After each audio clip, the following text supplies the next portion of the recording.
کبھی بھی نہ کوشش کی گئی ہے، نہ ہی جو ہے ان کو اتنی فریڈم ملی ہے۔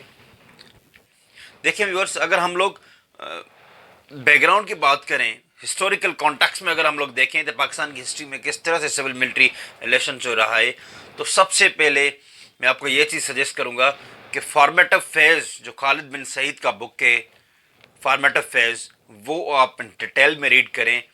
ان میں یہ کلیئرلی مینشنڈ ہے یہ چیزیں کہ کس طرح سے امبیلنسز کریٹ کیے گئے تھے۔ اور دیکھیں اس میں فارمیٹو فیز میں خالد بن سعید لکھتا ہے کہ یہ جو شروعات ہے سول ملٹری ریلیشنز کی، یہ جو ڈائیورجنس کریٹ ہوئے دونوں کے درمیان، یہ 1947 کے بعد ہوا ہے، جب پاکستان آزاد ہوا۔ اس کے بعد کیا ہوا کہ اس وقت جو پاکستان کا جو جرنیل تھا وہ تھا جنرل فرینک میزروی۔ جو فرینک میزروی تھا، اس کے اوپر جو کنٹرول تھا وہ تھا گورنر جنرل قائد اعظم محمد علی جناح کا۔ قائد اعظم محمد علی جناح نے ان کو آرڈر دیا، ان کو حکم دیا فرینک میزروی کو کہ آپ کشمیر میں جا کے لڑیں اور کشمیر کو آزاد کروائیں۔ تو اس وقت فرینک میزروی نے قائد اعظم محمد علی جناح کو کلیئرلی جواب دے دیا۔ میزروی نے ان کو نو کہہ دیا کہ میں کشمیر میں جا کے نہیں لڑوں گا، کیونکہ وہاں پہ جو ہسٹوریکل بیک گراؤنڈ تھا ان کا، وہ کلیئرلی جو ہے ایک برٹش کالونیل ایرا کا جو تھا، وہاں پہ بھی انڈین میں جو بھی لیڈر تھا، انڈین میں جو بھی آرمی تھی، وہ بھی ایک پروفیشنل بلانگ کرتی تھی برطانیہ کے ساتھ، کیونکہ وہاں سے ہی نکلی ہوئی تھی۔ اور یہاں پہ پاکستان میں بھی جو ملٹری جنرل تھا وہ بھی ایک برطانیہ کا ہی ریلیٹڈ مین ہی تھا، جو ان کے آپس میں وہ آتے رہتے تھے۔ دیکھیں سب سے پہلے تو یہ تنازع شروع ہوتا ہے یہاں سے۔ فرینک میزروی نے جو ہے قائد اعظم محمد علی جناح کی بات نہیں مانی، اور یوں یہ سلسلہ جو ہے چلتا گیا۔ لیکن اس کے بعد ہم لوگ اگر فیزز میں بات کریں تو سب سے پہلا جو امپورٹنٹ فیز آتا ہے ان کا سول ملٹری ریلیشنز کا، وہ 1951 سے لے کر 1958 تک جو ہے فیز، وہ بہت بڑا ٹف فیز رہا، اور وہ پاکستان کی ڈیموکریٹیکل ہسٹری میں جو ہے وہ سب سے زیادہ ورسٹ پیریڈ جو ہے وہ سول ملٹری ریلیشنز کا بھی رہا، لیکن وہ ڈیموکریٹیکلی بھی ایک بہت بڑا ویک پیریڈ رہا پاکستان کی ہسٹری میں۔ دیکھیں ویورز، 1951 سے لے کر 1958 تک جو ہے، اگر میں آپ کو تھوڑے فیکٹس بتا دوں اس ایرا کے، کہ جو ٹرائکا تھے، یہ ٹرائکا ورڈ جو تھا یہ حسن عسکری نے اپنے بک میں استعمال کیا تھا۔ ٹرائکا کا جو تینوں جرنیلز تھے، جو تینوں ہیڈ تھے اس ٹائم پیریڈ کے دوران، اس میں کوئی بھی پاکستان کا پرائم منسٹر جو ہے وہ رہ ہی نہیں سکا۔ کسی نے بھی پاکستان کے اس ٹینیور میں، پاکستان کا جو پرائم منسٹر الیکٹ ہوئے تھے، انہوں نے کبھی بھی اپنا ٹائم پیریڈ کمپلیٹ نہیں کیا۔ لیکن میں آپ کو فیکچولی بات بتا دوں کہ 7 پرائم منسٹرز جو ہیں اس عراق کے دوران جو ہیں 1951 سے لے کر 58 تک وہ چینج ہوئے اس ٹرائکا کی وجہ سے۔ جو انفلوئنشل جو آرمی کے لیڈرز تھے ان کی وجہ سے انہوں نے ان کو اوور تھرو کرتے رہتے تھے، اور ان کو ایک بہت بڑی ورس ڈیموکریٹائزیشن کی پیریڈ میں جا کے پھینکا۔ تو ویورز، اور وہ بہت بڑے نام تھے۔ آپ مثال لے لیں فیروز نون کا، وہ بھی بہت بڑی انفلوئنشل پوزیشن پہ رہ چکا تھا پچھلی گورنمنٹ میں۔ اور ان کے بعد آپ لوگ کو حسین سہراوردی جو ہے وہ بھی پرائم منسٹر تھا پاکستان کا، ان کو بھی اس ٹرائکا کی وجہ سے رہنے نہیں دیا گیا۔ چودھری محمد علی جو سب سے زیادہ ماننے والا بیوروکریٹ تھا، سول سروینٹ تھا یہ، اور کافی نام تھے جنہوں نے اس ٹائم پیریڈ کے دوران اپنے آپ کو سٹیبل نہیں کر سکے۔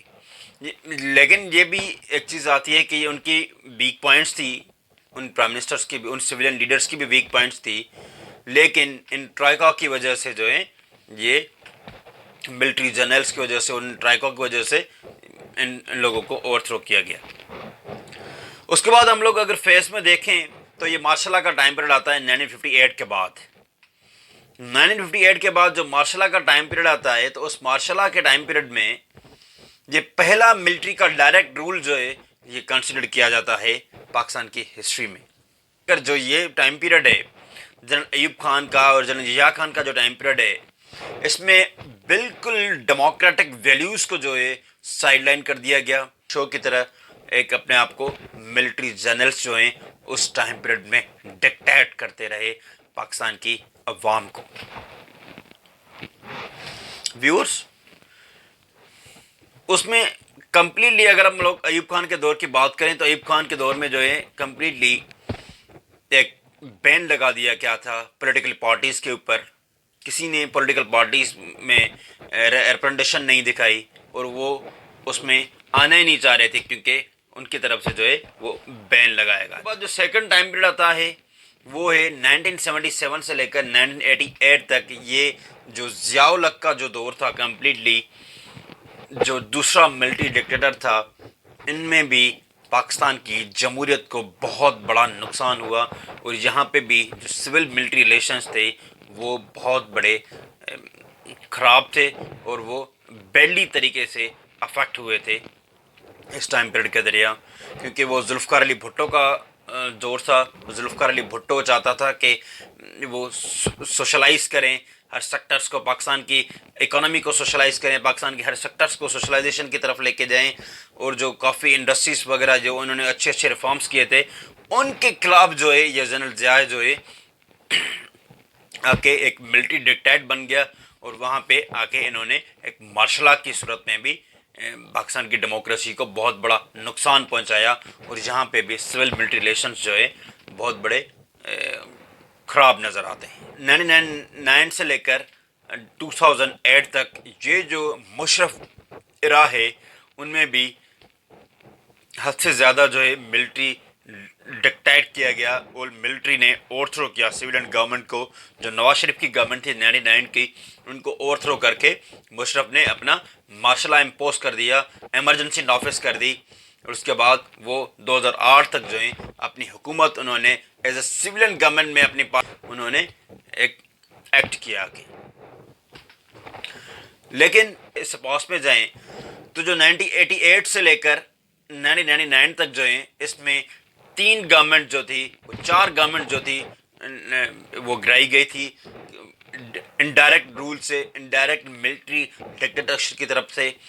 محترمہ بینظیر بھٹو کی اور نواز شریف کی گورنمنٹ کو 2 مرتبہ 2 سال میں گرائے گئے تھے. دیکھیں ویورز پاکستان کی ہسٹری میں اگر ان تینوں فیزوں میں ہم لوگ دیکھیں تو پاکستان کی سویلین لیڈرشپ اور جو ملٹری لیڈرشپ ہے وہ ایک دوسرے کو ایک پیج پہ کبھی بھی نہیں آئی. دونوں نے کبھی بھی یہ چیز نہیں سوچی کہ پاکستان کی ڈیموکریسی کو کس طرح سے نقصان ہوگا, ہمارے ریلیشنز کی وجہ سے, ہمارے لسٹ آف دا پاور کی وجہ سے کس طرح سے بہت بڑا نقصان ثابت ہو سکتا ہے. دیکھیں عقیل شاہ کا ایک بک ہے army and democracy military politics in Pakistan. تو ویورز اس میں عقیل شاہ لکھتا ہے کہ security threats and crisis can subdue civilians and pass all powers to the generals. تو یہاں پہ ایک سوال یہ پیدا ہوتا ہے کہ why the military is in the driving seat. ابھی بھی جو ملٹری انڈائریکٹلی انفلوئنس کریٹ کرتی ہے, انڈائریکٹلی اتھارٹی ان کے پاس ہوتی ہے کس سویلین لیڈر کو آگے آنا ہے, کس سویلین لیڈر کو پیچھے کرنا ہے. تو یہ جو ٹینڈنسی ہے اس ملٹری ڈکٹیٹرشپ کی, ملٹری لیڈرشپ کی اور ملٹری بیوروکریسی کی, تو یہ آخرکار کیوں ہے؟ یہ ہمیشہ سے یہ ہسٹوریکل کانٹیکس میں 75 ایئر سے لے کر ابھی تک سب سے بڑا ریزنس یہی ہے کہ جو ملٹری لیڈرشپ ہے, جو ملٹری بیوروکریسی ہے, وہ سویلینس کو کبھی بھی ایک میرٹ کے بنیاد پہ اور سویلینس کو کبھی بھی ایک اچھی نظر میں, ایک کمپیٹیٹو کی نظر میں نہیں دیکھتے, کیونکہ وہ سمجھتے ہیں کہ ملٹری جو ہے وہ ہی صرف ایک پروفیشنل ہے پاکستان میں اور وہ ہی ایک اچھا کام کر سکتی ہے, کیونکہ سویلین لیڈرشپ جو ہیں وہ پوری کی پوری کرپٹ ہے اور ان کرپٹ لیڈرشپ کو ہم لوگ اپنا ملک کو جو ہے نہیں دے سکتے, اور وہ کرپٹ اینڈ انکمپیٹیٹو لیڈر جو ہیں وہ ہمارے اوپر مسلط نہیں ہو سکتے. یہ ان ملٹری ڈکٹیٹرز کا اور ان ملٹری رولرز کا یہ مائنڈ سیٹ ہے. اگر ہم لوگ دوسری بات کریں تو جو ماڈرنائزیشن آف دا سولجرس جو ہیں وہ اپنے آپ کو سیم اس طرح سے ایک سپیریئر فیل کرتے ہیں, ایک اپنے آپ کو بالاتر فیل کرتے ہیں سویلین لیڈرشپ کے, کیونکہ وہ سمجھتے ہیں کہ یہ جو انسٹیبلٹی جو ہے سویلین پولیٹیکل پالیسیز کی اور جو سویلین جو پولیٹکس ہیں یہ ایک ان پروفیشنل ہیں. ان کو کچھ نہیں پتا کہ پولیٹیکل اسٹرکچر کس طرح سے ہوتا ہے. ایک آرمی چیف تھا, میں آپ کو ان کو اگر اسٹیٹمنٹ بتا دوں کہ ان کا کہنا تھا کہ the concept of the takeover to improve the country had become part of the army DNA by 1958. یہ فارمر آرمی چیف تھا جنہوں نے یہ اسٹیٹمنٹ دی کی کہ یہ انفلوئنس کریٹ کرنا, یہ ملٹری رول کرنا, جو ڈائریکٹ ملٹری رول جو ہیں سویلین گورنمنٹ کو اوور تھرو کرنا, یہ پاکستان آرمی کی ڈی این اے میں شمار ہو گیا ہے. یہ ابھی کبھی بھی جو ہے سویلین گورنمنٹ کے ہاتھ میں نہیں لگے گی. یہ چیزیں جو ہیں ساری ٹوٹل اتھارٹی جو ہیں ابھی وہ ملٹری کے ہاتھ میں ہیں, اور جو ملٹری جو پروفیشنل ہیں ان کے ہاتھ میں ہیں کہ کس طرح سے سویلین گورنمنٹ کو وہ چلائیں. جس طرح سے وہ پالیسیز میکنگ کریں گے اسی طرح سے جو ہے وہ ان کی مرضی جو ہے چلے گی. دیکھیں ویورز, یہ جو پرسپیکٹو ہے ملٹری کا, جو پرسپیکٹو ہے سویلین کے بارے میں, یہ ایک بہت بڑا برا ہے. یہ کبھی بھی پولیٹیشنز کو جو ہے ایک سکسیسفل اینڈ کمپیٹیٹو کی نظر میں نہیں دیکھتے. یہ اس اینگل میں دیکھتے ہیں ان کو جس طرح سے ان کو ایک ہانٹ کیا جائے, اور اس میں الٹیمیٹلی یہ ڈیموکریسی کا بھی بہت بڑا نقصان ہوتا ہے. یہ جو سویلینس کی جو لیک آف دا کیپیبلٹی جو ہے وہ ان کو ایک انسپائر کر دیتی ہے, وہ ان کو ایک اس طرح سے چانس دے دیتی ہے کہ تاکہ ملٹری ڈکٹیٹرز جو ہیں وہ آ کے ہمارے اوپر جو ہیں وہ حکومت کریں. وہ ملٹری ڈکٹیٹرز جو ہیں وہ ہمارے اوپر آ کے رول اوور کریں. دیکھیں اس کا مثال ہمیں ہسٹوریکل کانٹیکسٹ میں بھی ملتا ہے.